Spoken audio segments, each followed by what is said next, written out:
দেখলে মনে হয় কতই না মধুর সম্পর্ক তাদের, কিন্তু এই সম্পর্কের মধ্যে লুকিয়ে রয়েছে বড় ধরনের এক প্রতারণার ফাঁদ। স্ত্রীর প্রতারণার শিকার প্রবাসী রাজীব হোসেন। আমি শুনেছি আমার স্ত্রী সে প্রতিবেশী একটা ছেলের সাথে বিয়ে করেছে, তার নাম রিপন। আমি সিঙ্গাপুর থেকে আসার সময় তাদের বাড়িতে গেছি, আমার শ্বশুর বাড়ি, তাকে নিয়ে আসার জন্য বা তাকে বোঝানোর জন্য কেন আমার তালাক দিয়েছো। পরে এলাকাবাসী আমাকে জানাইছে ও পাশের বাসায় একটা বিয়ে হয়েছে, রিপন নামে এক ছেলেকে বিয়ে করেছে, তুমি আর এখানে আইসো না, কারণ তুমি এটা খোঁজ খবর নিয়ে দেখো। অনুসন্ধানে গিয়ে জানা যায় বিয়ের কিছুটা সত্যতা রয়েছে। তাহলে বিয়ে কি রিপনের সাথেই ও হয়েছে? মা কত ওই বাড়ি আছে, ওই আচ্ছা, জন্য দৌড় মারলো দৌড় মারলো না? বাড়ি। হ্যাঁ, তাহলে কি রিপনের বাড়ি রয়েছে? না তাহলে ওর মাদের বাড়ি, রিপনের বাড়িও থাকে, চুরি চুরি থাকে, ওই পড়া পুরো বোনের বাড়ি থাকে, এই আশপাশের লোকজন জানে না যে রিপনের সাথে বিয়ে হয়েছে? হ্যাঁ সব জানে। তো ওইসব লোকজন তো কেউই তো কিছু বললেন না তখন। না ওরা কি রিপনকে ভয় পায় সবাই? ওই যে কপিল লদ্দি ও চাষা ওই যে বললো যে মেয়ে আর হেলে যাবে না। না যাবে না, কিন্তু যে রিপনের সাথে বিয়ে হয়েছে এ ব্যাপারে তো কেউ কোনো কথা বললো না এবার ওখানে। কি বলবে, বিয়ে হয়ে গেছে এবার কি বলবে? আচ্ছা আচ্ছা।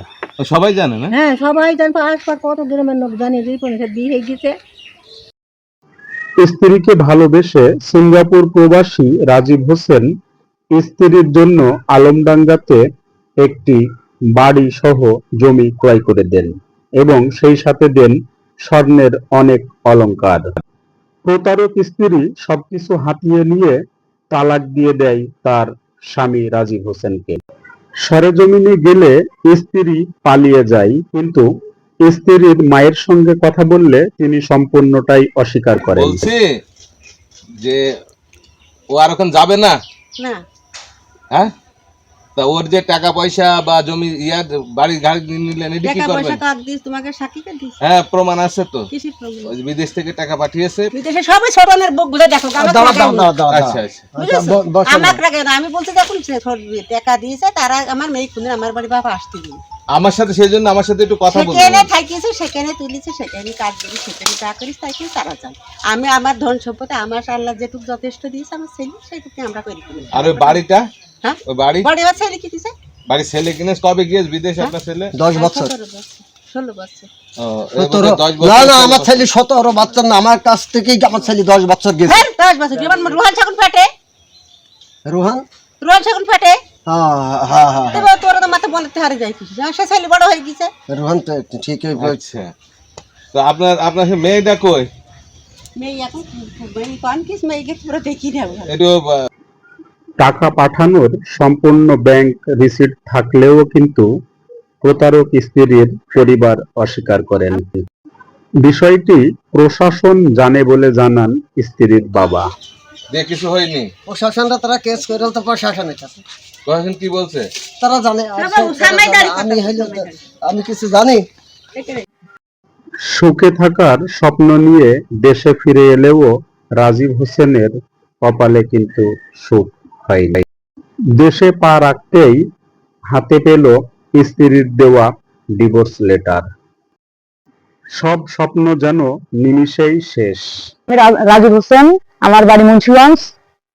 আমি বিয়ে করছি, আমি লং টাইম সিঙ্গাপুরে থাকি। আমি বিয়ে করছি গোপালদিয়ার হাড়দি ইউনিয়ন। শফিরউদ্দিন আমার শ্বশুরের নাম, আমার স্ত্রীর নাম নীলাকা শাহজাদি।